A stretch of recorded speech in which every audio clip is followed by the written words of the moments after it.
नमस्कार दोस्तों, स्वागत है आपका अपना ही यूट्यूब चैनल टुडे एग्जाम पर। दोस्तों जैसा कि आज है आपका 17 जुलाई 2023 और आज आपको जो है सीजीएल का एग्जाम था।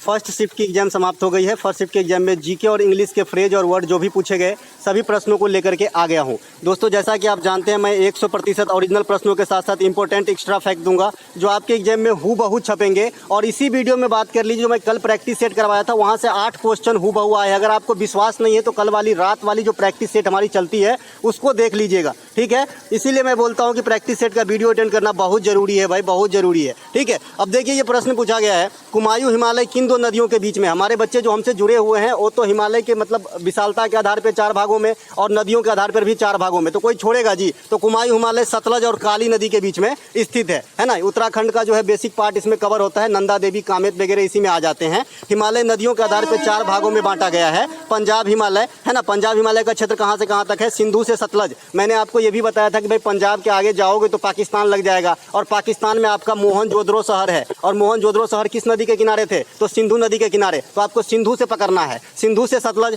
फिर अगला आएंगे तो हमारा हो जाएगा कुमायूं हिमालय, सतलज से काली है ना, सतलज से काली। फिर नेपाल हिमालय, तो काली स्टॉप हुआ तब काली से स्टार्ट होगा, तो काली से तीस्ता। और फिर हमारा असम हिमालय, तो तीस्ता से स्टॉप हुआ था पिछला यानी कि नेपाल हिमालय, तो अब तीस्ता से दिहांग हो जाएगा असम हिमालय। तो ये हिमालय के 4 पार्ट है नदियों के आधार पे। इसके अलावा हिमालय अगर आपसे पूछे कि किस प्रकार के पर्वत की उदाहरण है तो आपको बताना है ये नवीन बलत पर्वत है, न्यू फोल्डेड माउंटेन है, ठीक है। ये कैसे निर्माण हुआ है इसका, तो यूरेशियन प्लेट और इंडियन प्लेट, ये दोनों प्लेट जब टकराए तो हिमालय का निर्माण हो गया, ठीक है। हिमालय की सबसे ऊंची चोटी जिसे माउंट एवरेस्ट कहते हैं, इसकी टोटल हाइट जो है 8850 मीटर है। अब जहाँ तक ये बढ़ रहा है थोड़ा बहुत, लेकिन अभी इतना ही है स्टैंडर्ड, तो इसे भी ध्यान रखेंगे। और नेपाल में इसे सागर माथा कहा जाता है, तो ये बात भी ध्यान रखेंगे। भारत की सबसे ऊंची चोटी की बात करेंगे तो कंचनजंगा हो जाएगा। अगर भारत और थोड़ा क्योंकि कुछ भाग पाकिस्तान में भी चले जाते हैं तो केटू भी सबसे ऊंचा है, लेकिन हम केटू को पूर्णतः भारतीय नहीं मानते, इसीलिए पूर्णतः भारतीय सबसे ऊंचा चोटी कंचनजंगा जो सिक्किम के अंदर है और ये दुनिया की तीसरी सबसे ऊंची चोटी भी है केटू के बाद, तो इसे भी ध्यान रखेंगे। केटू दूसरा है, माउंट एवरेस्ट पहला, केटू दूसरा और कंचनजंगा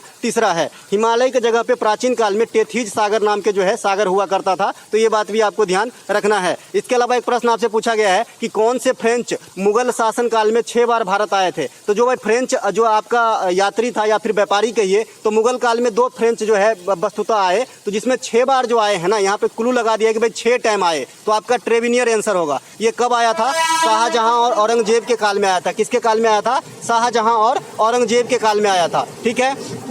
यह एक फ्रांसीसी यात्री थे जो किसके काल में, शाहजहां और औरंगजेब के काल में आया था, ट्रावनकोर। एक और फ्रांसीसी यात्री हुए जो दारा सिकोह के काल में आया, इनका नाम है फ्रांसिस बर्नियर। तो दोनों बात ध्यान रखेंगे आने वाले शिफ्ट के लिए। फ्रांसिस बर्नियर को भी याद रखेंगे, ये दारा सिकोह के काल में आए थे, ये भी मुगल वंश के ही थे, ठीक है। इसके अलावा प्रसिद्ध यात्री हेनसांग हर्षवर्धन के काल में आए थे, इसे यात्रियों का राजकुमार कहा जाता है। दोस्तों मैं थोड़ा बाहर हूँ, जैसा कि आप नॉइज भी थोड़ा सुन रहे होंगे, इसलिए मैं थोड़ा फास्ट पढ़ा रहा हूँ। मेगास्थनीज जो है ये चंद्रगुप्त मौर्य के दरबार में आए थे, जिन्होंने इंडिका नामक पुस्तक भी लिखे थे, है ना, तो ये बात भी आपको ध्यान रखना है ना। इसके अलावा फहियान कब आए थे भाई, तो फहियान जो आए थे चंद्रगुप्त द्वितीय के काल में आए थे। चंद्रगुप्त द्वितीय को आप विक्रमादित्य के नाम से भी जानते हैं और ये जो है आपका बहुत ही प्रतापी राजा हुए थे। इनके अलावा इब्न बतूता ये सल्तनत काल में मोहम्मद बिन तुगलक के काल में, जब तुगलक वंश की शासन चल रही थी और उस समय मोहम्मद बिन तुगलक का शासन था, तब जो है भारत आए थे और इन्होंने एक किताब लिखा जिनका नाम रेहला है, ठीक है। तो ये बात भी ध्यान रखेंगे। अगला एक प्रश्न, ये दोनों प्रश्न मैं बताया हूँ, अब ये तीसरा प्रश्न जो आ रहा है ये भी मैं बताया हूँ कि संविधान का भाग 9B किससे संबंधित है।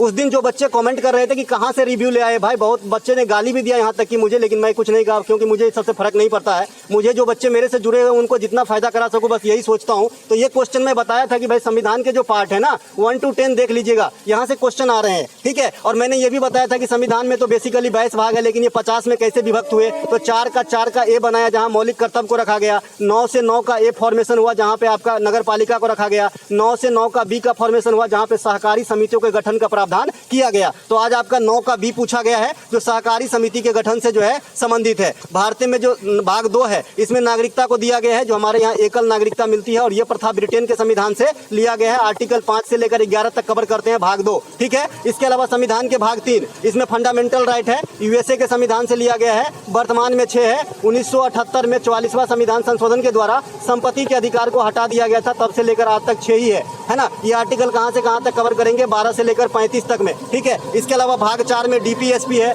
जिसे हम नीति निदेशक तत्व कहते हैं, और ये आयरलैंड के संविधान से लिया गया है ना। इसमें इंपॉर्टेंट आर्टिकल 40 ग्राम पंचायत का गठन, 44 सिविल नागरिक कोड, 48 जो है आपका गोहत्या निषेध, 50 जो हो गया कार्यपालिका से न्यायपालिका का पृथकीकरण, 51 जो हो गया अंतर्राष्ट्रीय शांति और सुरक्षा को बढ़ावा देना, 51 का ए जो हो गया ये मौलिक कर्तव्य से संबंधित है। संविधान के भाग 5 में संघ का यूनियन का वर्णन किया गया है। ये आर्टिकल आपका 52 से लेके 151 तक के बीच में वर्णित है। इसमें संघ में जो भी चीजें जैसे राष्ट्रपति, सुप्रीम कोर्ट, महान्यवादी, लोकसभा, राज्यसभा, संसद है ना, प्रधानमंत्री, ये सभी इसी में आ जाएंगे आपके संघ में भाग 5 में, यानी 52 से 151 के बीच के आर्टिकल में। संविधान के भाग 6 में आपका राज्य का वर्णन है। राज्य के अंतर्गत जो भी आपका आता है जैसे राज्यपाल, हाई कोर्ट है ना, महाधिवक्ता, मुख्यमंत्री, ये सभी इसमें आ जाएंगे, विधानसभा, विधान परिषद, ये सभी भाग 6 में आ जाएंगे, जो आर्टिकल 152 से लेकर 237 तक के बीच में वर्णित है, ठीक है। ये भाग 6 है, राज्य है, ठीक है। इसके अलावा भाग 7 जो है लगभग निश्चित है, और भाग 8 जो है ये केंद्र शासित प्रदेश, यूनियन टेरिटरीज की वर्णन करती है, ठीक है। इसके अलावा संविधान के भाग 9 में ग्राम पंचायत है ना। संविधान के भाग 9 के ए में नगर पालिका है, और 9 के बी में अभी आपने देखा सहकारी समिति का गठन का प्रावधान किया गया है। अगला जो प्रश्न पूछा गया था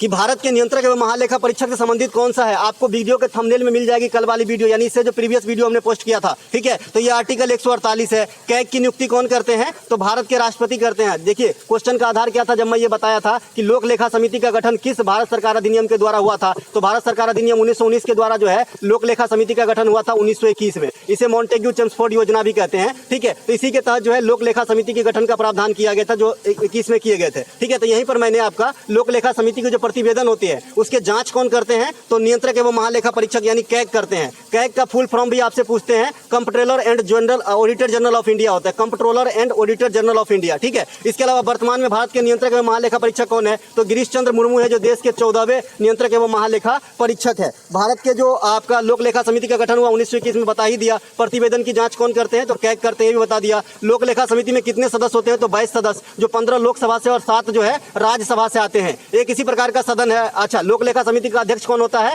तो विपक्ष के नेता होते हैं। अभी कौन है, अधीर रंजन चौधरी जी हैं, तो ये बात भी ध्यान रख लेंगे। एक और समिति इसी प्रकार का इंपोर्टेंट है, प्राक्कलन समिति। इसमें 30 सदस्य होते हैं, जो सिर्फ लोकसभा से चुने जाते हैं, इसमें राज्यसभा का कोई रोल नहीं होते हैं। और वर्तमान में प्राक्कलन समिति के जो अध्यक्ष हैं ये आपका गिरीश बापट है। कौन है, गिरीश बापट है ना। तो ये बात भी ध्यान रखेंगे, जो बीजेपी के हैं। इसके अलावा प्राक्कलन समिति और लोक लेखा समिति को जुड़वा बहनें कहा जाता है, तो ये बात भी आपको ध्यान रखना है। इसके अलावा एक प्रश्न आपसे पूछा गया है कि प्रधानमंत्री रोजगार योजना किस पंचवर्षीय योजना में लाया गया था। भैया मैं पंचवर्षीय योजना पे एक फुल डिटेल वीडियो बना दिया था आज से 6-7 महीना पहले, अगर आप जाके देखे होंगे, विजिट किए होंगे, तो ये क्वेश्चन भी आपसे नहीं छूटेगा। प्रधानमंत्री रोजगार योजना जो है ये 8वीं पंचवर्षीय योजना में 1992 से 1997 के बीच में आया था, है ना। प्रथम पंचवर्षीय योजना कब होती है, 1951 से 1956 में होती है, और ये हैराड डोमर के मॉडल पे आधारित था, है ना। और इसमें जो है किस पर विशेष बल दिया गया था, तो कृषि पर विशेष बल दिया गया था, ठीक है। द्वितीय पंचवर्षीय योजना 1956 से 1961 पीसी महालनोबिस के मॉडल पे, इसमें भारी उद्योगों पे बल दिया गया था, जिसमें दुर्गापुर, राउरकेला और आपका भिलाई, ये 3 जगह जो है भारी उद्योग का कारखाना जो है लगाया गया था। जिसमें आपसे ये भी क्वेश्चन पूछा जाता है कि दुर्गापुर किसके सहयोग से, तो ब्रिटेन के सहयोग से, राउरकेला किसके सहयोग से, तो जर्मनी के सहयोग से, और भिलाई किसके सहयोग से, तो रूस के सहयोग से, ठीक है। इसके अलावा आपका भारत में पंचवर्षीय योजना बनाने वाली जो बॉडी थी ये आपका योजना आयोग थे। योजना आयोग की स्थापना कब हुई थी, 1950 में। अध्यक्ष कौन होते थे, पीएम। लेकिन इसको समाप्त कब किया गया, 2015 में। 2015 में क्या आ गया, नीति आयोग आ गया। नीति आयोग के अध्यक्ष कौन होते हैं, पीएम ही होते हैं। नीति आयोग के वर्तमान में उपाध्यक्ष कौन है, सुमन कुमार बेरी है, और सीईओ कौन है, बीवीआर सुब्रमण्यम है ना। नीति आयोग के प्रथम महिला सीईओ कौन बनी थी, सिंधु श्री खुल्लर बनी थी, जो एकमात्र महिला सीईओ भी बनी है अब तक, ठीक है। तो ये नीति आयोग के बारे में थोड़ा सा जानकारी रखेंगे। नीति आयोग के जो प्रथम उपाध्यक्ष थे अरविंद पनगड़िया, वो वर्तमान में नालंदा विश्वविद्यालय के कुलाधिपति बन गए हैं, तो ये बात भी ध्यान रखेंगे। इसके अलावा देखिए, जिस प्रकार से अभी आपको स्क्रीन पर दिख रहा होगा पंचवर्षीय योजना, उसी प्रकार से मैं 12 पंचवर्षीय योजना का इसी प्रकार से इमेज फॉर्मेट में आपको मैं पढ़ाया हूं, जिसमें क्या क्या इंपॉर्टेंट चीज हुआ है, क्या लक्ष्य रखा है, क्या इसमें रहा था, कौन से मॉडल पे थे, कौन से उस समय प्रधानमंत्री थे,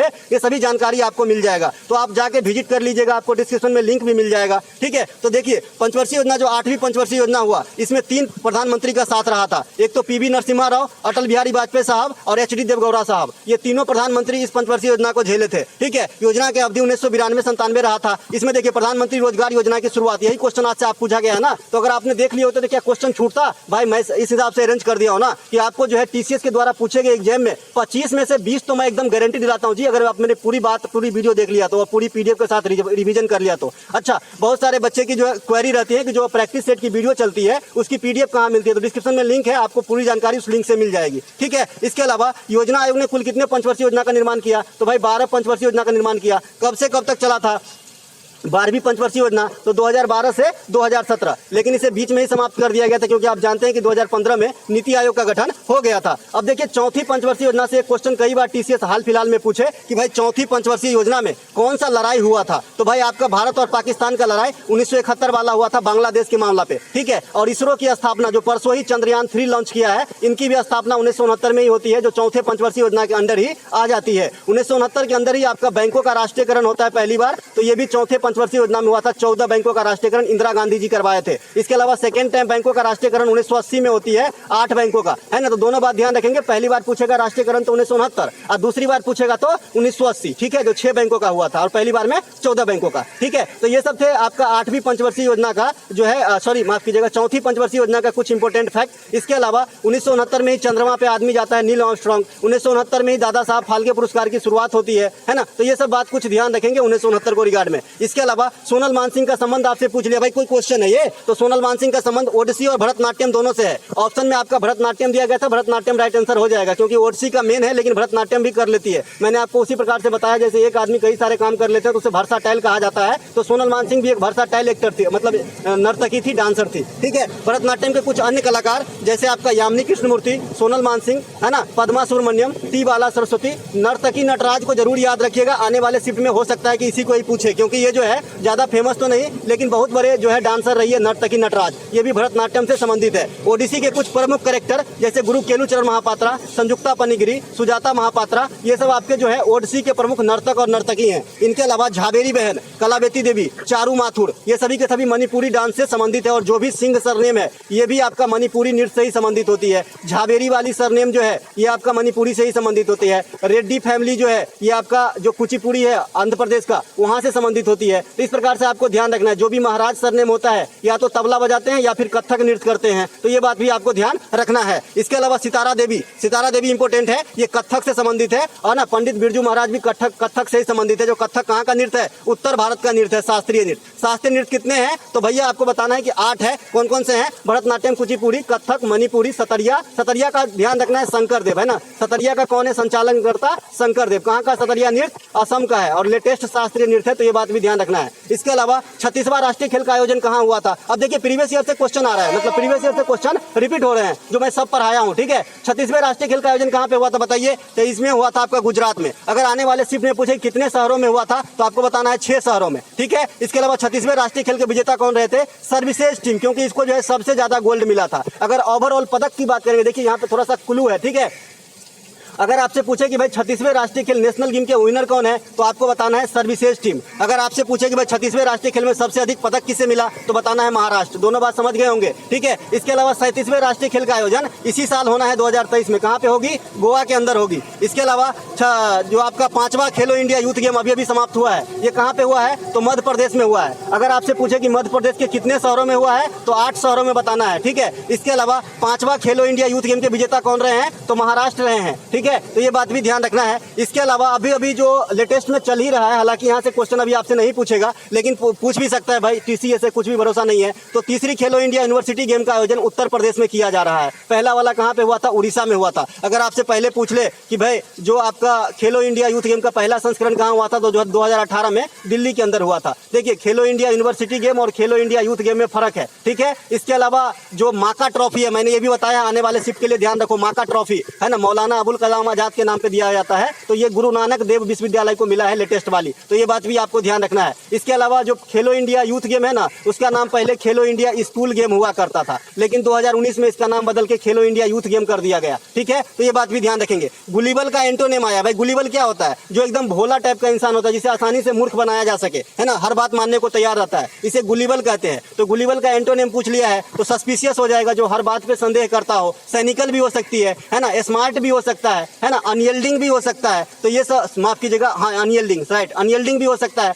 तो ये सब जो है आपका इनका N2 हो सकता है। तो ऑप्शन में जो था उस हिसाब से काम करना पड़ेगा। एक आपसे ईडीएम पूछा है एट आर्म्स लेंथ, ये काफी कॉमन है, प्रीवियस ईयर है, सीधा सीधा। एट एन आर्म्स लेंथ का मतलब होता है किसी चीज से दूरी बनाने से, है ना, क्लोज कॉन्टेक्ट को दूर करना है, ठीक है, यानी परहेज करना है ना, अवॉइड करना है, तो इसका ये अर्थ निकलता है। तो इस प्रकार के जो भी आपके ऑप्शन में दिए गए होंगे राइट आंसर हो जाएगा। सती प्रथा से एक क्वेश्चन आया था, सती प्रथा का अंत कब होता है? 1829 में। किसके काल में? लॉर्ड विलियम बेंटिक के काल में। सती प्रथा का अंत कराने में कौन योगदान निभाए थे? राजा राम मोहन राय, है ना। भारत में अंग्रेजी शिक्षा जो 1835 में आया था, मैकाले के रपट पे, लॉर्ड मैकाले, ये भी बेंटिक के समय ही आया था, ठीक है। इसके अलावा 1805 ब्रह्म समाज की स्थापना कब होती है? 1828 में होती है। कहाँ पे? कोलकाता में। कौन करते हैं? राजा राम मोहन राय। संवाद कौमुदी के लेखक कौन है? राजा राम मोहन राय ही हैं। तो ये बात भी आपको ध्यान रखना है। राजा राम मोहन राय की राजा की जो उपाधि है वो अकबर सेकंड ने दिया था, तो ये बात भी आपको ध्यान रखना है। एक प्रश्न पूछा गया कि सुप्रीम कोर्ट के जो जज होते हैं उनका वेतन और पेंशन कहाँ से आता है? तो भारत के संचित निधि से आता है। भारत की संचित निधि का जो आर्टिकल है 266 का ए है। सुप्रीम कोर्ट का गठन जो है किस आर्टिकल में होता है? तो 124 में होता है ना। भारत में वर्तमान जो चीफ जस्टिस है कौन है? DY चंद्रचूड़ है, जो 50वें चीफ जस्टिस है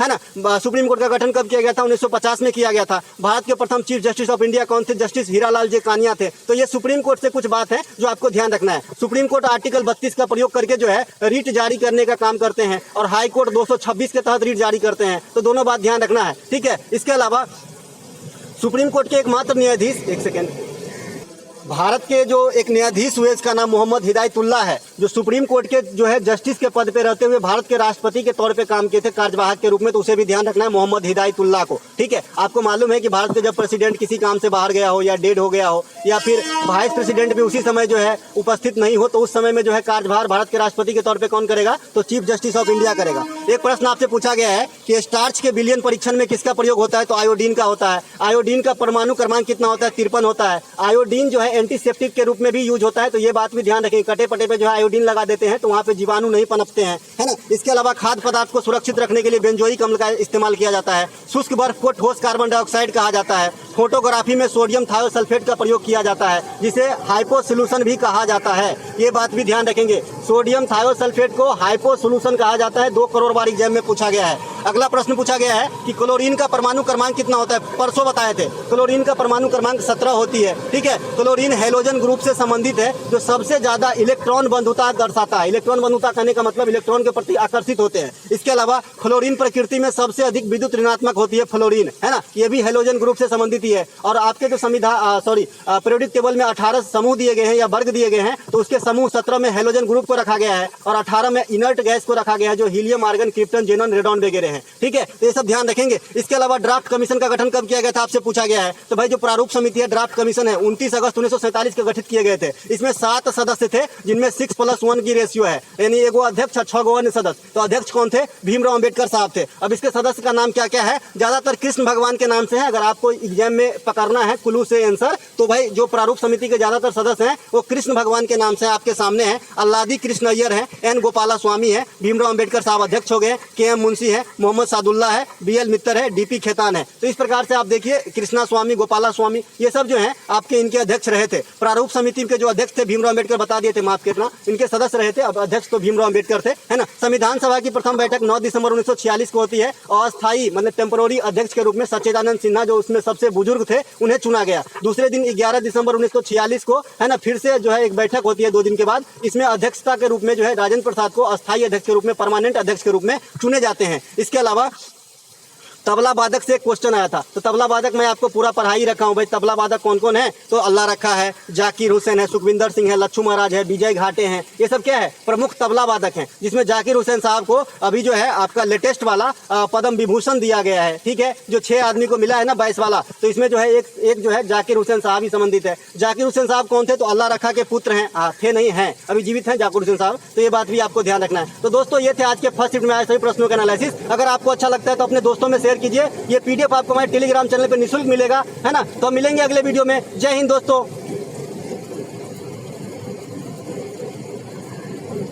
इसके अलावा बात कर लेते हैं थोड़ा सा लेवल की। बच्चे जैसे बताया कि लेवल जो है आज का प्रीवियस ईयर से ज़्यादा जीके का क्वेश्चन आ रहा है। इंग्लिश का लेवल काफ़ी इजी था, रीजनिंग का भी लेवल था, मतलब लेवल जो इजी टू मॉडरेट आ रहे हैं। और बच्चे की अटेम्प्ट की बात करें, जैसे कि मेरे 4-5 बच्चे से बात हुआ तो बच्चे जो है 70% से ज़्यादा अटेंड कर रहे हैं। ठीक है, तो ये था आज का फर्स्ट शिफ्ट का वीडियो। मिलेंगे अगले वीडियो में। जय हिंद दोस्तों।